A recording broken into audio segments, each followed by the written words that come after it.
Graça e paz da parte do nosso Senhor Jesus Cristo.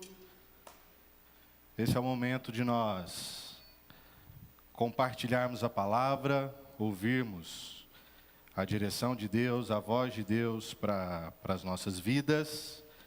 E para isso eu quero convidá-lo para que você abra a sua Bíblia no Evangelho de Lucas, capítulo 2. Evangelho segundo Lucas, capítulo de número 2, e a leitura será do versículo 41 até o versículo de número 52. Evangelho segundo Lucas, capítulo 2, versículo 41 até o 52. Amém? Diz assim a palavra de Deus: todos os anos seus pais iam a Jerusalém para a festa da Páscoa. Quando ele completou 12 anos de idade, eles subiram à festa conforme o costume. Terminada a festa, voltando seus pais para casa, o menino Jesus ficou em Jerusalém sem que eles percebessem. Pensando que ele estava entre os companheiros de viagem, caminharam o dia todo. Então começaram a procurá-lo entre os parentes e conhecidos. Não o encontrando, voltaram a Jerusalém para procurá-lo. Depois de 3 dias, o encontraram no templo, sentado entre os mestres, ouvindo-os e fazendo-lhes perguntas. Todos os que ouviam ficavam maravilhados com o seu entendimento e com as suas respostas. Quando seus pais o viram, ficaram perplexos. Sua mãe lhe disse: filho, por que você nos fez isto? Seu pai e eu estávamos aflitos à sua procura. E ele perguntou: por que vocês estavam me procurando? Não sabiam que eu devia estar na casa de meu pai? Mas eles não compreenderam o que lhes dizia. Então foi com eles para Nazaré e lhes era obediente. Sua mãe, porém, guardava todas essas coisas em seu coração. Jesus ia crescendo em sabedoria, estatura e graça diante de Deus e dos homens. Queridos, vamos orar mais uma vez? Feche seus olhos, abaixe a sua cabeça. Pai, nós estamos diante da Tua palavra e o desejo do meu coração é que a Tua voz seja ouvida essa noite. Que Teu Espírito clareie não só a nossa mente, mas que a Sua verdade desça também para os nossos corações. Por isso que os nossos ouvidos possam estar abertos e que a gente possa ouvir o doce som da Tua voz, para a glória do Teu santo e bendito nome. Amém. Meu querido, nós temos o desafio de compartilharmos com vocês vários encontros da vida de Jesus, para que a gente perceba qual é a realidade presente para mim e para cada um de nós, para que a gente de fato encontre transformação na nossa vida. A gente acostuma a viver a vida subindo alguns degraus, mas parece que a gente tem uma extrema dificuldade de ir até o fim de todas as coisas. A gente está acostumado a começar e não terminar. E quando a gente olha para Jesus, o Evangelho de Cristo Jesus, nós temos uma realidade de algo que veio até nós, que tem o seu começo, meio e fim, ele é completo. Então, cada encontro de Jesus, cada proposta do Evangelho através da vida e obra de Jesus, vai trazendo para nós a completude daquilo que o próprio Pai, Deus, o Criador, preparou para a sua criação, para que eu e você conhecêssemos. Quando nós lemos o Novo Testamento, a gente percebe que a pessoa de Jesus, ele é a expressão exata do ser de Deus, e que tudo aquilo que havia sido revelado na história, através do povo de Deus, encontra conclusão na revelação e na obra de Jesus. encontros para uma nova vida são encontros com Jesus. E essa deveria ser a nossa busca diária. Como, por exemplo, aquilo que nós vamos conversar nessa noite. Quantos de nós não procuramos encontrar no nosso contexto essa palavra chamada sabedoria? E interessante que sabedoria pode ser confundido com inteligência. E apesar delas andarem de mãos dadas, essas palavras não querem dizer a mesma coisa. Aí eu queria que você me ajudasse com essa ilustração para a gente compreender profundamente qual é a diferença de inteligência e sabedoria. Por exemplo, todo mundo aqui conhece tomate, certo? Sim ou não? Agora uma pergunta: tomate é uma fruta? Sim ou não? Sim. Agora a segunda pergunta: alguém já colocou tomate quando estava fazendo uma salada de frutas? Por que a gente não faz isso? Porque a gente sabe que aquele lugar não pertence a ele. Então, inteligência é a nossa capacidade de conhecer as coisas, de analisar e perceber que o tomate é um fruto. Mas sabedoria é não colocar o tomate na salada de frutas, porque ela não combina, porque ele não combina com a salada de frutas. E quando nós olhamos para a narrativa bíblica, nós nos deparamos com mestres da lei. Pessoas que tiveram conhecimento da lei de Deus, que aprenderam sobre a lei de Deus, que decoraram a lei de Deus, que sabiam os mandamentos, os diversos mandamentos da palavra de Deus na ponta da língua. Mas isso não quer dizer que essas pessoas sabiam como aplicar os mandamentos de Deus em cada situação da sua vida. E aí nós enfrentamos esse dilema no nosso cotidiano. Porque saber, a gente sabe muita coisa. Meus queridos, ninguém é ignorante. Todos nós temos conhecimento de algo, de alguma área. Nós sabemos de muitas coisas. A gente vive num contexto que informação parece que faz parte de nós. Nós somos o tempo todo informados, nós conhecemos, nós aprendemos. A nossa sociedade é uma sociedade muito bem desenvolvida, mas nós não sabemos como aplicar todas as coisas. E essa diferença norteia o encontro de Jesus com os mestres da lei, ainda tendo 12 anos de idade, no templo, provavelmente no pátio do templo, conversando com homens que naqueles dias eram considerados sábios. E nessa busca por tentar encontrar a sabedoria, eu queria que você refletisse comigo que a própria palavra de Deus nos instiga a fazer isso. Um dos grandes reis da história da Bíblia foi Salomão. E ele é conhecido por ser o grande rei sábio, que ao pedir algo para Deus, resolveu, antes de qualquer outra coisa, pedir um coração compreensivo. E Deus ouviu a oração dele e diz: olha, por conta do seu pedido, eu vou te dar um coração sábio. E os vários exemplos da história nos apresentam um homem que tinha a capacidade ou conhecimento do seu tempo, mas sabia muito bem organizar todas as informações para conduzir o seu reinado.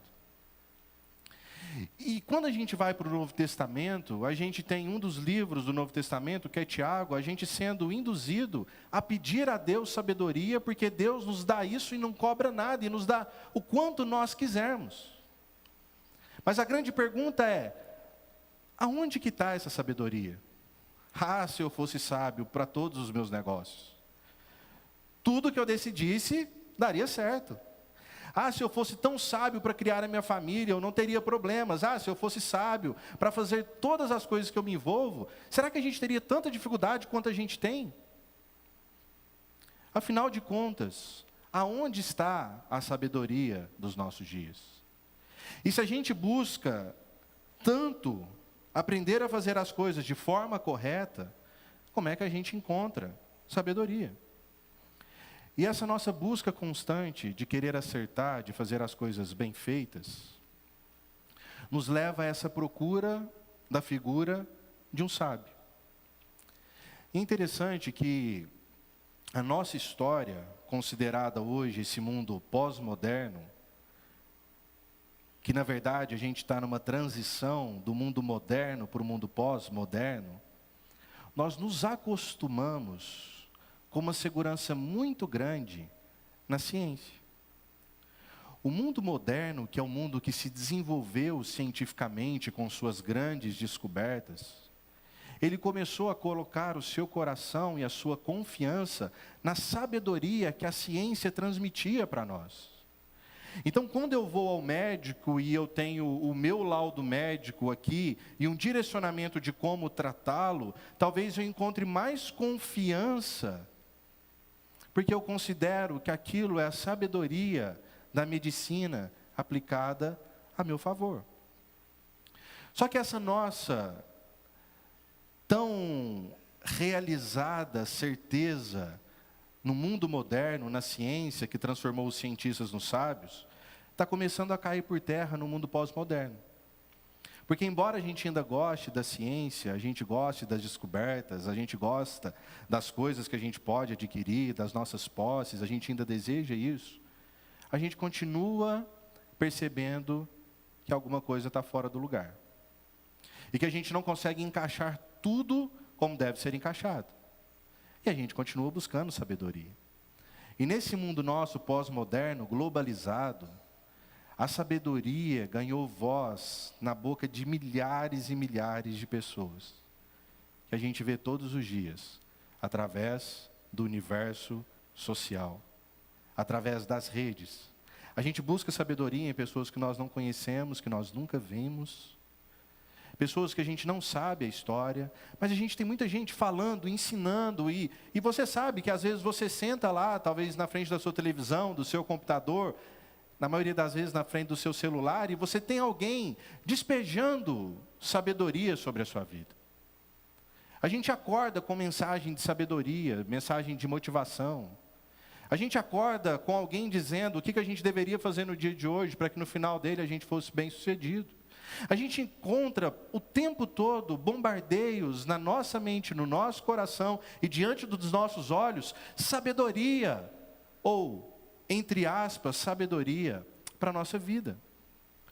E o que a gente não percebe é que nós, ainda que inconsciente, a gente está buscando essa sabedoria. A gente quer alguém que fale para nós o que nós deveríamos fazer para que as coisas dessem certo no final. E nesses dias de Jesus não era diferente. As pessoas iam até os mestres da lei judaica para buscar sabedoria. Por muitas vezes esses homens, eles se tornavam advogados de causas. Quem está certo e quem está errado? O que de fato deve ser feito? Então eles representam a voz da sabedoria daqueles dias, como nós continuamos tendo hoje. Eu sei que o pastor não é mais a sua voz da sabedoria. A minha geração de pastor é muito diferente, por exemplo, da geração do meu tio, que já tem 35 anos de ministério. Numa cidade pequena do interior, as 4 figuras importantes daquela cidade eram o prefeito, o médico, o pastor e o padre. Hoje não. Quando a gente quer conselho de sabedoria, sabe o que a gente faz primeiro? A gente marca uma consulta com um terapeuta. Ou a gente busca no Google, o que significa o meu exame? E essa realidade pastoral, isso aqui não é um desabafo, não, tá, meus queridos? É uma realidade. Tem a ver com o contexto que a gente vive. Se eu tenho, alguns poucos anos atrás, figuras que eram vistas pela sociedade como sabedoria, como eu disse, o prefeito, o médico, o padre, o pastor de uma cidade, No nosso contexto social, essas pessoas já dividem essa imagem com milhares de outras pessoas. Você tem terapeuta, você tem coach, você tem constelação familiar, você tem milhares de coisas que tentam te trazer sabedoria. Mas a pergunta é, as coisas voltaram para o lugar? As coisas continuam fora do lugar. Nós experimentamos o tempo onde as pessoas mais consomem drogas para ansiedade, para depressão. Ou seja, coisas que mostram uma realidade por trás de que o ser humano continua buscando respostas. Ainda que a gente não vá para os mestres da lei, mas a gente está procurando resposta. E a figura do sábio precisa voltar para o lugar de onde ela nunca deveria ter saído. O povo de Deus, meus queridos, assim como eu e você, tinha o mesmo conflito. Como que aquele povo pode, ou como a fé deles poderia responder às dificuldades que eles encontravam na cultura que eles viviam? Eles precisavam responder isso, é por isso que a Bíblia é tão recheada de livros de sabedoria. Quando você lê Eclesiastes, Provérbios, Jó, vários salmos sapienciais, que são salmos de sabedoria, é porque o povo de Deus precisava de conselho, de resposta, para resolver os pequenos dilemas do seu dia a dia, como eu e você precisamos. Só que a gente não está falando de conhecimento, porque as crianças dos judeus aprendiam desde a menor idade a gravar a lei do Senhor. Os homens, como era o caso de José, eram obrigados a participarem das grandes festas do povo. É por isso que José está indo com a sua família para a festa da Páscoa em Jerusalém, onde acontece a nossa narrativa. Então aquele povo tinha conhecimento da lei, mas eles não faziam a mínima ideia de como que aquilo resolvia os problemas deles. Meu querido, quem aqui tem mais de 30 anos de escola dominical? Vamos lá, vamos fazer um momento de confessionário sem revelar a idade. Acho que tem mais gente aí, hein? 30 anos de escola dominical. Vamos lá, 20 anos. 10 anos.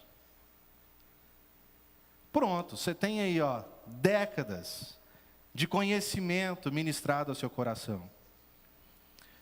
Já conseguiu responder todas as questões dos seus problemas com esse conhecimento? Está vendo que parece que a conta não fecha? A gente está com uma classe aqui, maravilhosa, de criação de filhos. A gente vai lá, aprende um negócio redondinho, mas na hora de aplicar, parece que os meninos não participaram da mesma aula, né? O negócio não funciona. Sabe, aí a gente continua nessa busca por tentar fazer as coisas certas, mas parece que nada se encaixa. Eu queria te mostrar por que nada se encaixa. Porque sabedoria não tem a ver com você. Sabedoria não é mais um conhecimento e nem uma matéria.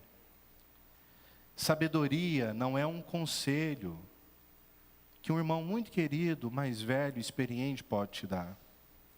Sabedoria é uma pessoa.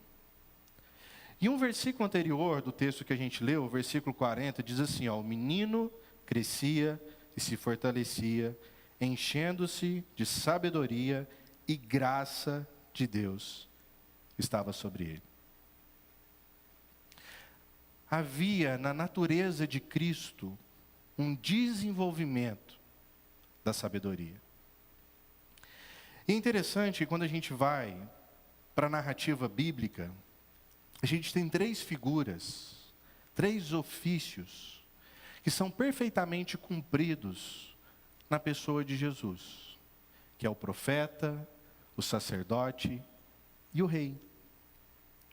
Mas existe uma outra figura que caminha de mãos dadas com o rei e que às vezes a gente esquece que Jesus completa ela perfeitamente, que é a figura do sábio.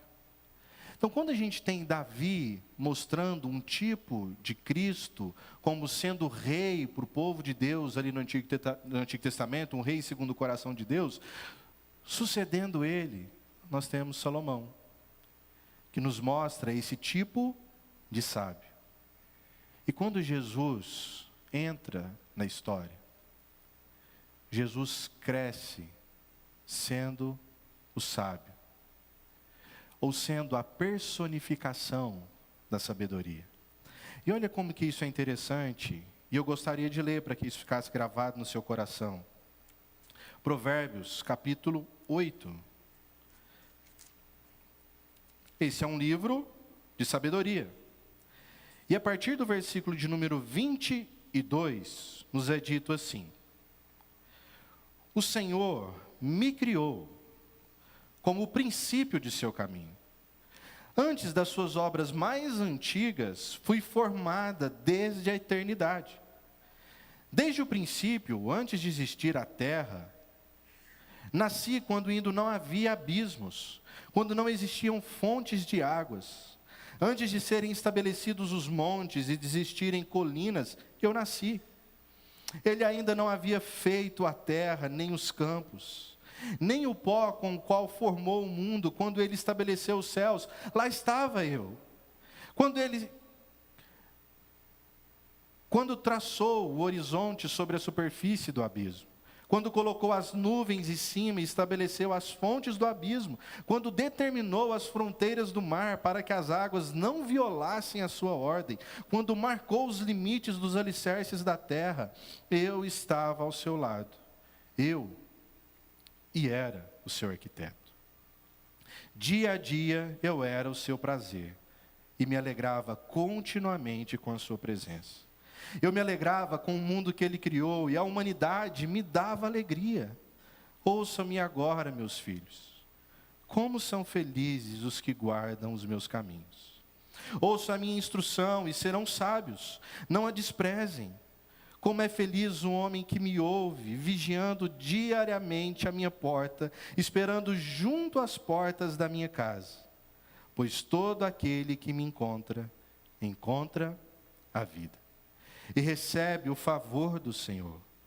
Mas aquele que de mim se afasta, a si mesmo se agride. Todos os que me odeiam amam a morte. O livro de Provérbios é o livro da sabedoria. E no capítulo 8, a sabedoria se personifica, se torna uma pessoa que sempre existiu. Uma pessoa que fez parte da fundação do mundo e que tinha comunhão com Deus desde a eternidade. Provérbios capítulo 8 está nos dizendo que Jesus, ele não tem, mas ele é a sabedoria. Ou seja, Jesus é aquilo que nós buscamos, que tem a possibilidade de organizar todo o conhecimento e colocar todas as coisas no seu devido lugar. Jesus é a sabedoria. E então, na sua conversa com os mestres da lei, é isso que os deixavam perplexos. Porque aquele menino de 12 anos não simplesmente conhecia a lei, mas ele respondia diferente. Sabe, ele não tinha decorado a lei, mas ele sabia cada lugar aonde ela se encaixava. E naquela conversa de perguntas e respostas, e quando os mestres indagavam os seus discípulos, que era comum no contexto de aprendizado daqueles dias, Jesus se sobressaía. E Jesus se sobressaía, meus queridos, porque Ele é o único que sabe onde todas as coisas devem estar. Jesus sabe o lugar aonde Ele deveria estar. Os seus pais questionam Jesus, mas por que você fez isso? Sabe, a gente está desesperado, a gente voltou com a nossa comitiva para Nazaré, E no final do dia, quando a gente foi recolher a nossa família para a gente descansar, para seguir viagem no outro dia, você não estava lá. Ele diz: vocês não sabiam que eu deveria estar na casa do meu pai? Jesus sabe o lugar de todas as coisas. E aqueles mestres não tiveram encontro somente com o menino, eles tiveram encontro com a sabedoria. E todas as respostas de Jesus eram diferentes da ordem aparentemente estabelecida pelos homens. Jesus contrariava tudo.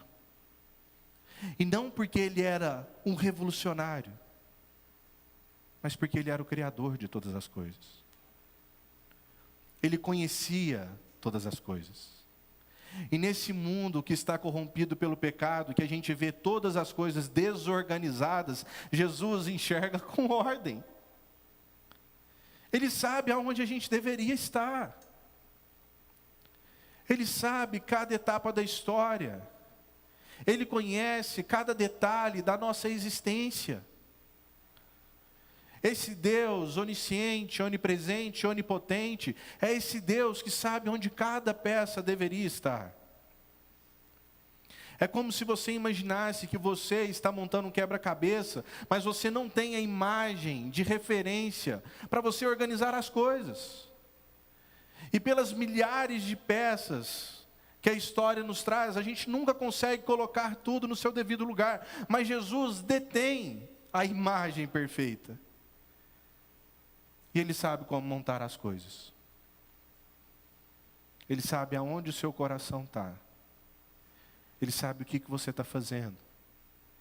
Ele sabe o que você pede. Ele sabe o que você está tentando consertar. E o mais profundo, Ele sabe aonde o seu coração está enraizado.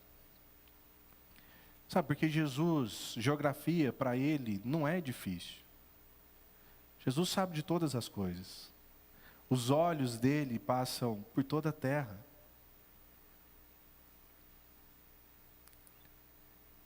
E a pergunta é: aonde o nosso coração está?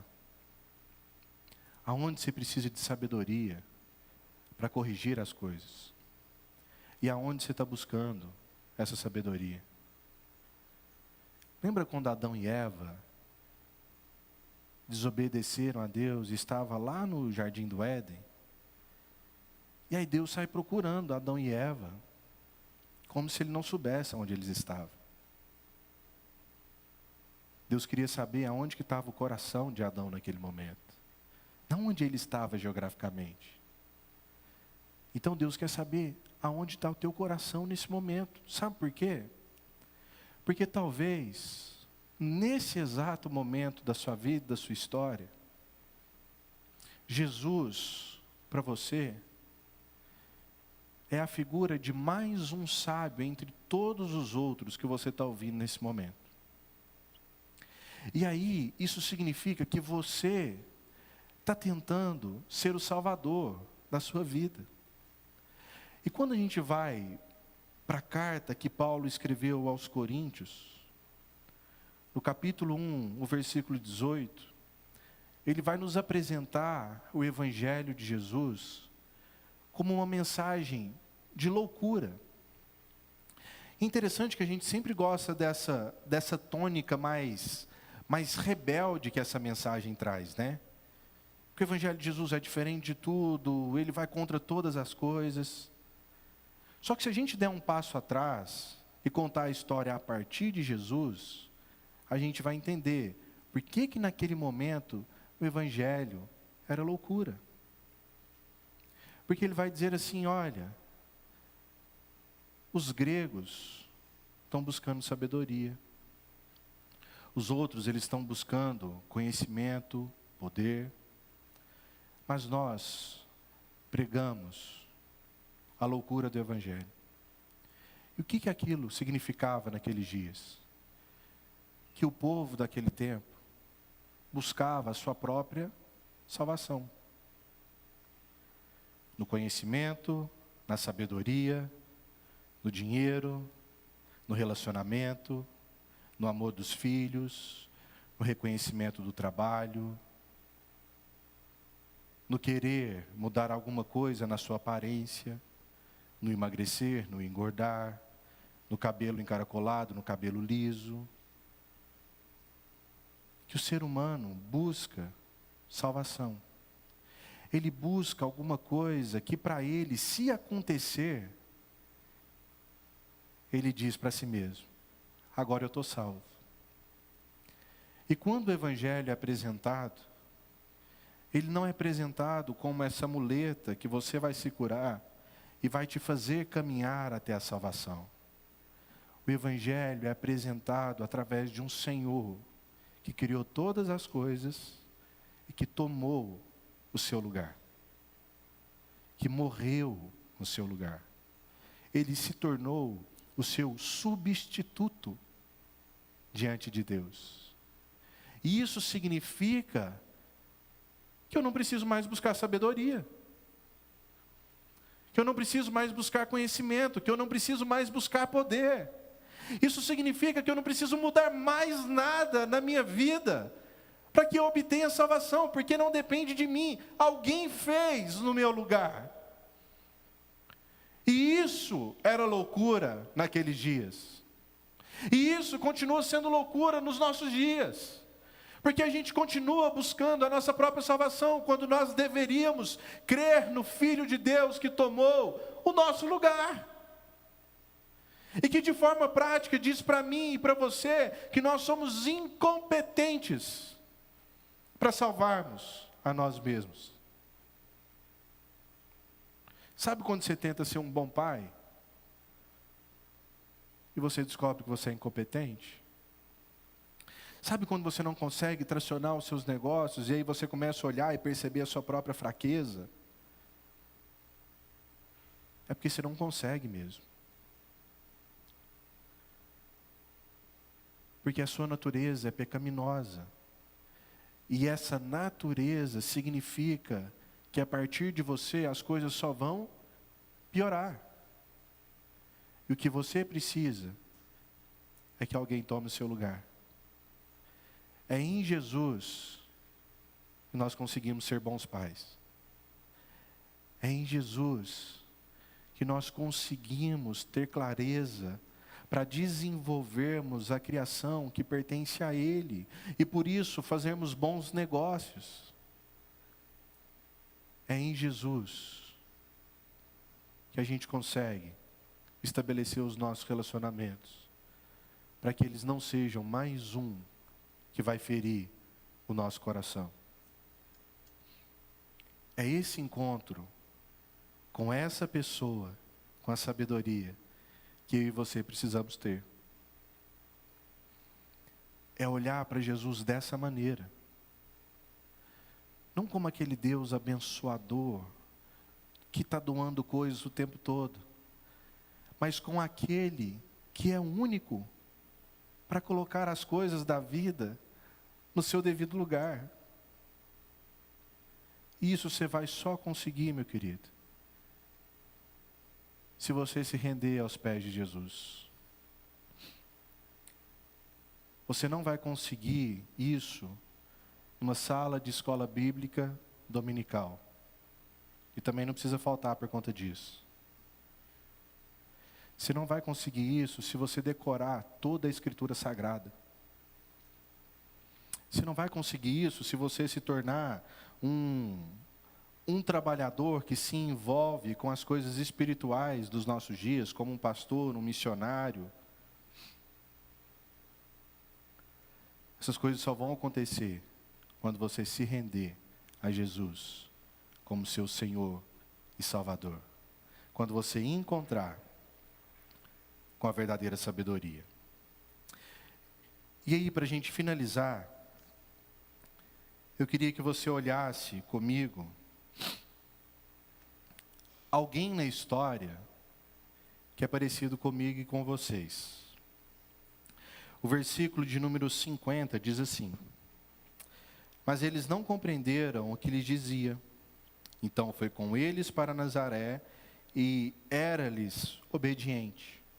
Sua mãe, porém, guardava todas essas coisas em seu coração. Jesus ia crescendo em sabedoria, estatura e graça diante de Deus e dos homens.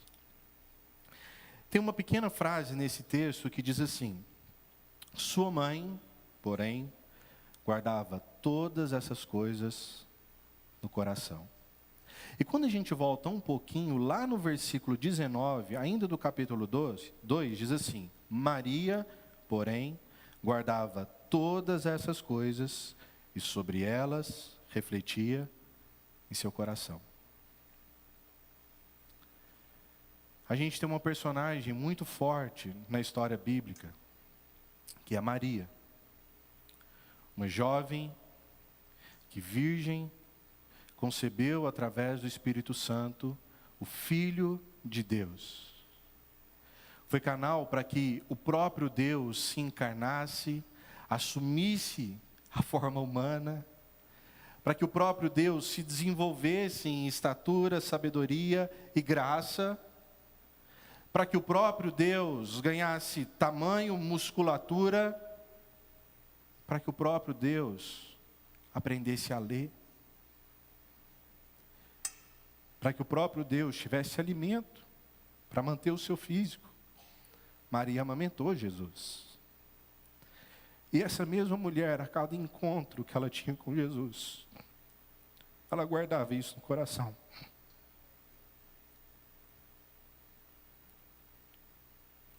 A gente desperdiça os encontros que a gente tem com Deus na história.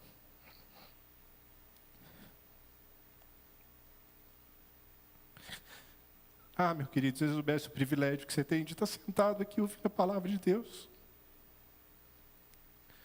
De ter encontrado Deus na sua história.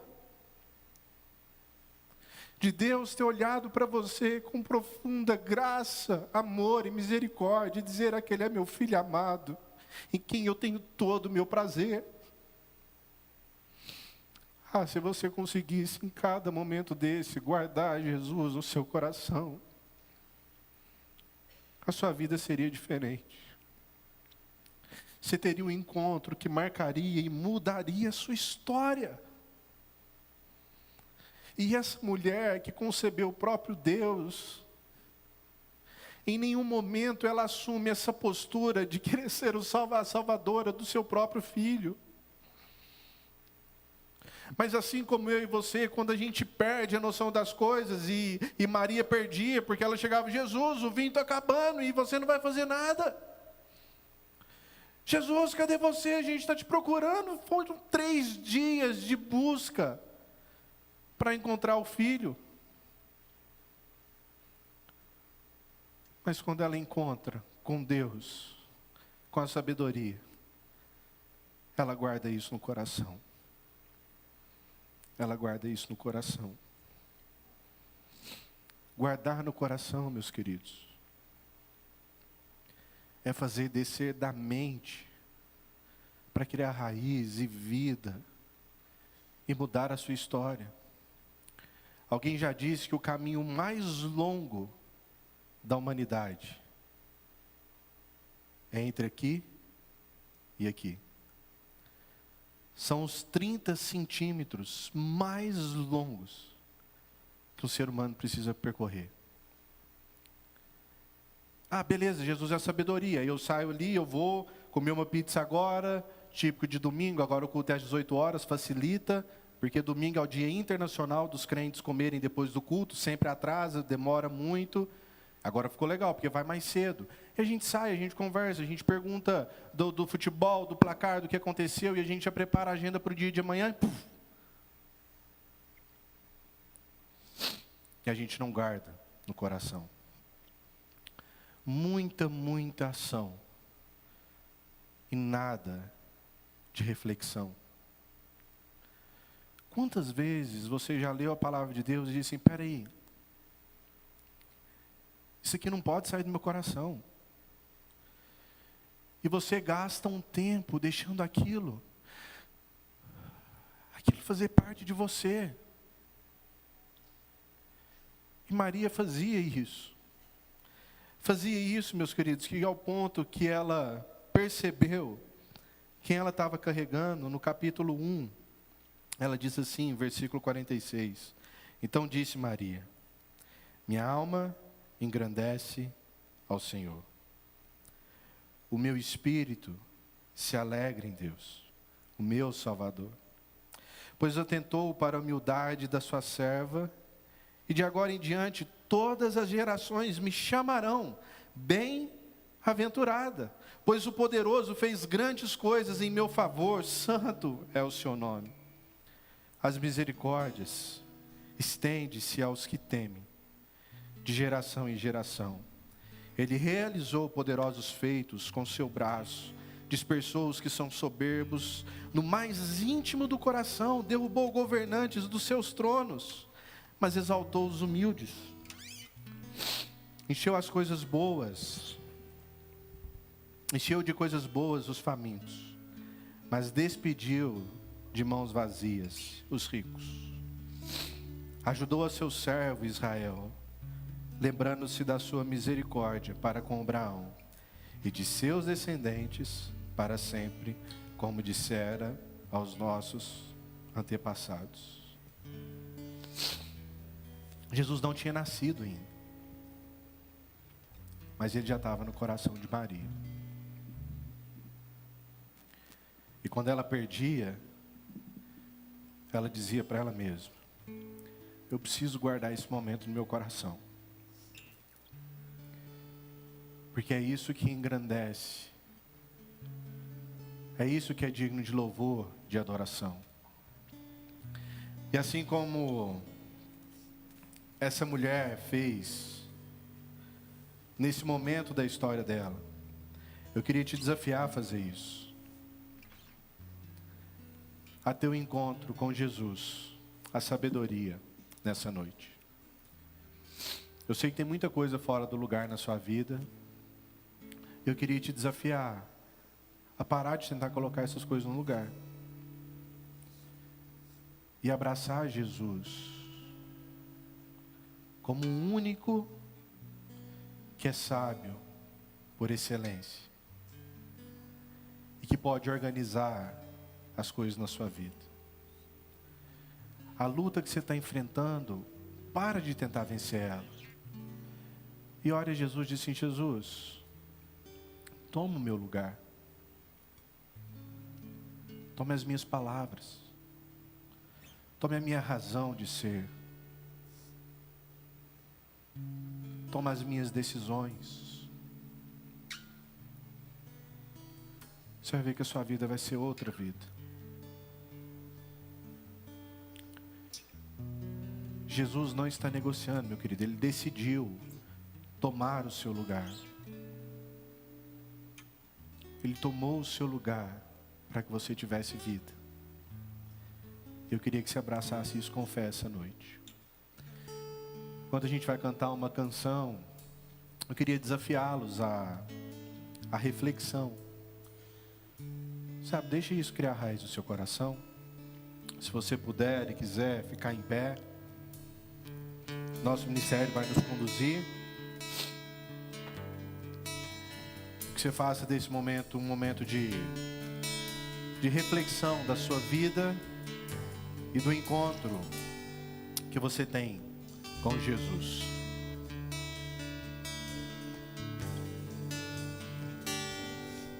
Só de ouvir tua voz, de sentir teu amor, só de pronunciar o teu nome, os meus medos se vão, minha dor, meu sofrer, pois de paz tu inundas meu ser. Só de ouvir tua voz, de sentir teu amor, só de pronunciar o teu nome, os meus medos se vão, minha dor, meu sofrer, pois voz de pasto inundas meu ser. Diga isso com força. Jesus, que doce nome, que transforma em alegria o mais triste coração. Jesus, só o teu nome é capaz de dar ao homem salvação. Vamos lá no refrão mais uma vez. Jesus. Jesus, que doce nome,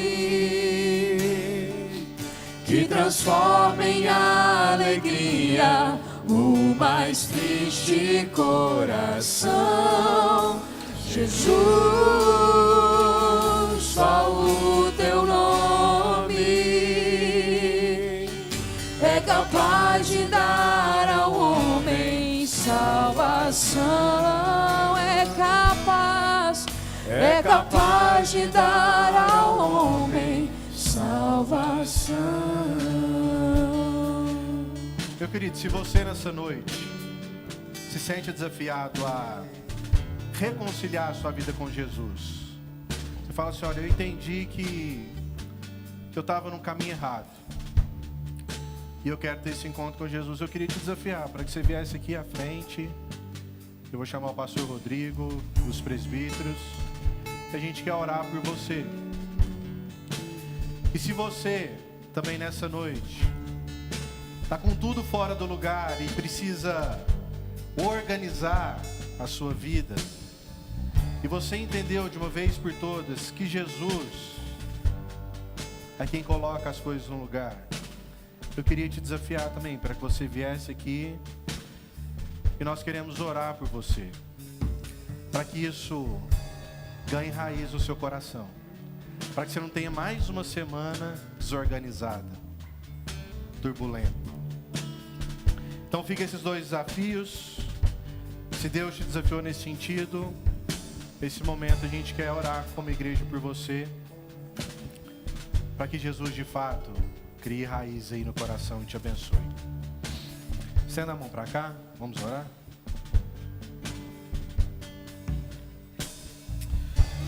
Senhor Deus,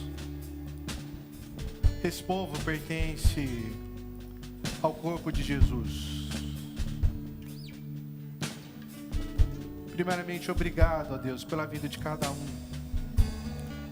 Obrigado porque o Senhor os traz para perto, como o Pai que o Senhor é.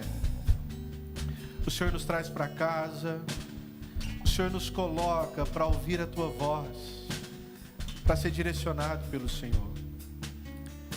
Oh Deus, que esses ouvidos nessa noite passem a ouvir só a voz de Jesus, o nosso supremo e soberano pastor. Que a sabedoria de Cristo Jesus seja manifesta na vida de cada um, para que hajam conforme filhos de Deus, filhas do Senhor, para a glória do Teu santo e bendito nome. Ainda que pareça difícil, ó Deus, decidir, mas que o doce som da Sua voz direcione cada ação dos Teus filhos, para a glória do Teu nome. Tira, ó Deus, do coração a ansiedade que bate à porta no momento de colocar as coisas no lugar.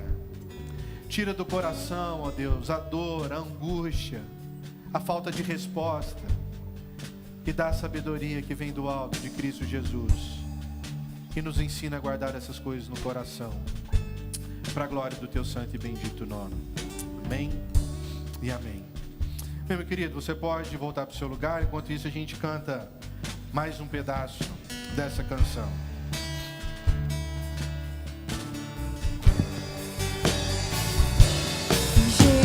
Jesus, que doce nome, que transforma em alegria o mais triste coração. Jesus, só o Teu nome é capaz de dar ao homem salvação. É capaz de dar ao homem salvação. Bem, meu querido, a gente vai orar encerrando esse culto. Que Deus abençoe grandemente a sua vida, a sua semana, a sua casa. Te dê uma semana repleta de paz. Pai, obrigado pelo privilégio de poder ouvir a voz do Senhor. É muito bom fazer parte do teu povo, da tua história. Mas que nós que ouvimos a tua palavra nessa noite, ela possa encontrar morada no nosso coração. E através, ó Deus, da nossa vida, da nossa voz, das nossas atitudes, ela possa encontrar o coração de diversas pessoas que precisam encontrar Jesus. Então gera no coração dessa igreja esse espírito de compartilhar Jesus Cristo de Nazaré. Restaura o vigor evangelístico, ó Deus, da tua igreja. Nos incomoda até certo ponto que a gente não consiga calar a nossa voz. Que Jesus seja conhecido de todas as pessoas que o Senhor colocar na nossa história, para a glória do teu nome.